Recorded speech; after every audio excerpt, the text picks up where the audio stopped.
السلام علیکم دوستو۔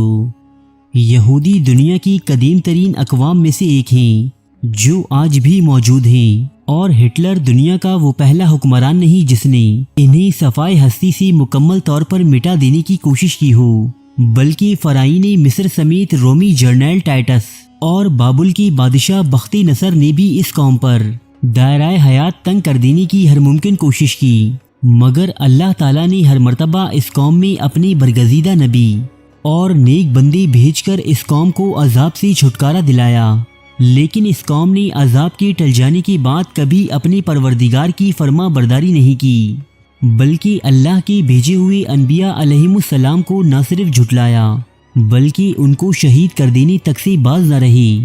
آج ہم آپ کے سامنے ایسا ہی ایک واقعہ بیان کریں گے کہ جب ایک زوراور بادشاہ نے دنیا میں بسنے والے تمام ہی یہودیوں کو قتل کر دینے کا حکم جاری کیا، لیکن اللہ تعالیٰ نے اپنی زبردست حکمت سے نہ صرف اس قوم کو بچایا بلکہ انہیں عزت اور سرفرازی بھی نصیب کی۔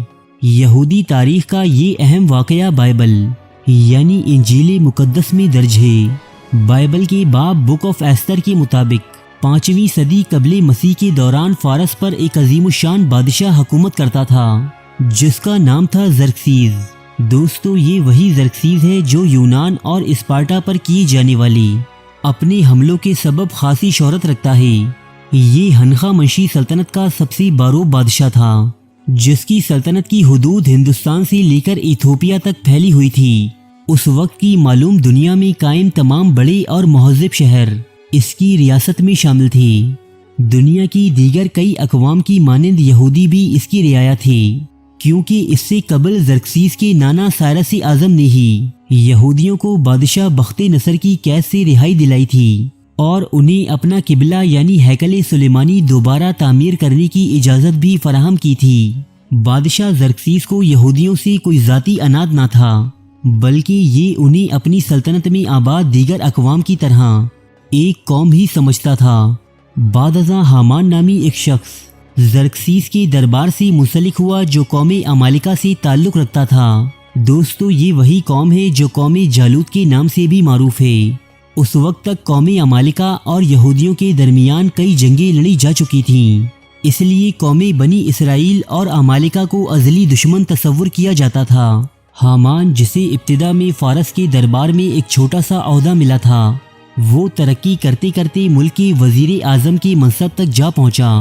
حامان نامی یہ شخص بادشاہ کا اس قدر مقرب خاص بن گیا کہ بادشاہ اس کی ہر بات پر یقین اور اس کے ہر مشورے پر عمل کرنے لگا۔ تب حامان نے اپنی نسل و پرانی دشمنی کا بدلہ لینے کا فیصلہ کیا اور اس نے بادشاہ زرکسیس کو اس کی سلطنت میں آباد یہودیوں کے خلاف ورغلانے میں کوئی کسر نہ رکھ چھوڑی۔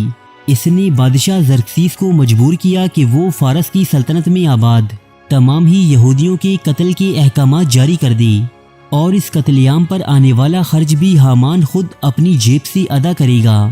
بادشاہ زرکسیس اپنے وزیر حامان کی باتوں میں آ گیا اور اسے اپنی انگوٹھی اتار کر دے دی، جس کا مطلب تھا کہ وہ جیسے چاہے ویسے احکامات جاری کر سکتا ہے۔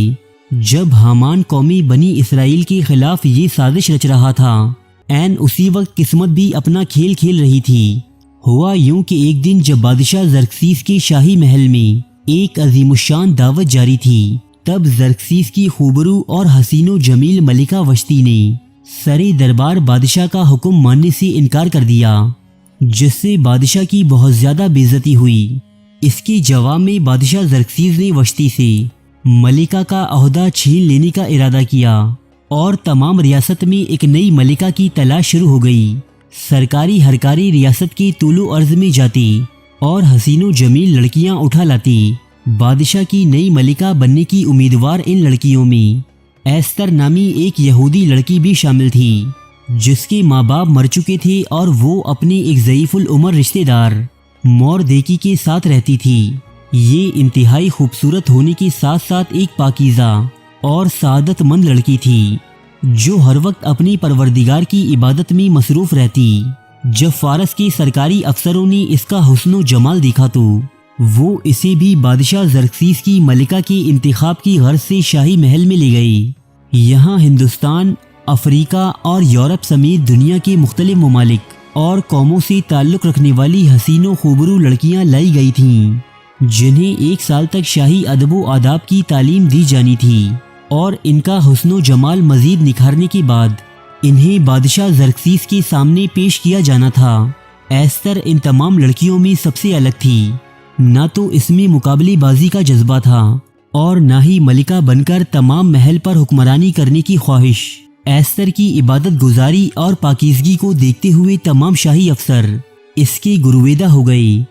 جب 1 سال کی تیاریوں کے بعد ان تمام لڑکیوں کو بادشاہ زرکسیس کے سامنے پیش کیا گیا تو اس نے بھی ملکہ عالیہ کے عہدے کے لیے ایستر کا ہی انتخاب کیا۔ لہٰذا ایک یتیم یہودی لڑکی اس وقت کی سب سے بڑی سلطنت فارس کی ملکہ عالیہ بن بیٹھی۔ جب فارس کے وزیر اعظم حامان نے سلطنت میں بسنے والے تمام یہودیوں کے سر قلم کر دینے کا حکم نامہ جاری کیا، تب تمام یہودیوں میں خوف کی ایک لہر دوڑ گئی، کیونکہ اس وقت کی تمام معلوم دنیا زرکسیس کی بادشاہت میں شامل تھی، چاہے وہ یروشلم ہو یا بابل، یہ سب سلطنتی فارس کا حصہ تھی۔ تب ایستر کے رشتہ دار موردیکی نے ایستر کو یہ پیغام بھیجا کہ وہ اپنی قوم کے افراد کو بچانے کی خاطر بادشاہ کے سامنے گزارش کرے۔ یہ ایستر کے لیے سخت امتحان کی گھڑی تھی، کیونکہ بادشاہ زرکسیس اس قدر جاہو جلال کا مالک تھا کہ بغیر اجازت اس کے سامنے جانا اپنی موت کو دعوت دینے کے مترادف تھا۔ لیکن ایستر نے اپنی قوم کی خاطر یہ خطرہ مول لیا اور اس کے سامنے جا پہنچی۔ بادشاہ زرکسیس غصہ ہونے کی بجائے اس کے ساتھ نہایت نرم دلی سے پیش آیا۔ تب اس نے بادشاہ کو ایک ضیافت کا پیغام دیا اور اس سے کہا کہ وہ اپنے ساتھ وزیر اعظم حامان کو بھی لائے۔ یہ ایک شاندار ضیافت تھی جس سے بادشاہ زرکسیس بہت زیادہ لطف اندوز ہوا۔ دعوت کی آخر میں بادشاہ زرکسیس نے ایستر سے اس دعوت کا مقصد دریافت کیا۔ تب ایستر نے کہا کہ وہ بادشاہ سلامت سے اپنی جان بخشوانا چاہتی ہے۔ زرکسیس یہ سن کر سخت غضبناک ہوا۔ اس نے کہا کہ کس کی جرت ہے جو سلطنتی فارس کی ملکہ کی جان لی۔ تب اس نے حامان کی بنی ہوئی تمام سازش سے بادشاہ کو آگاہ کیا اور اسے اس کے یہودی ملازموں کی وفاداریاں یاد دلائیں، اور یہ بھی بتایا کہ بادشاہ کے اس حکم نامے سے اس کی ملکہ سمیت اس کے تمام وفادار یہودی ملازم بھی مارے جائیں گے۔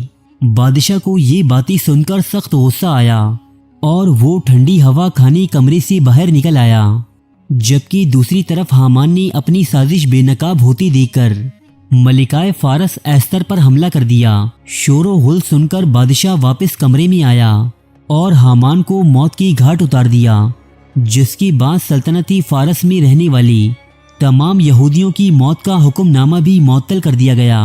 یہودی اس واقعے کی یاد میں آج بھی ایک تہوار مناتے ہیں جسے عید پوریم کہا جاتا ہے۔